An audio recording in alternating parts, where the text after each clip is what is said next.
Context, please. Bro, man, you ever notice the audience is always laughing? Why do we laugh, man?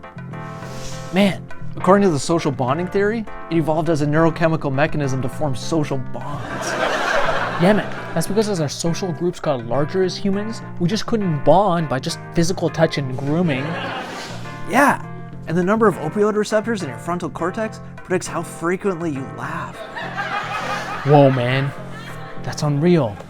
I also read somewhere that laughter releases opioids in anterior insula, anterior cingulate cortex, and posterior cingulate cortex. Yeah, so it's all just like chemistry in there, man. It all is. Cingulate.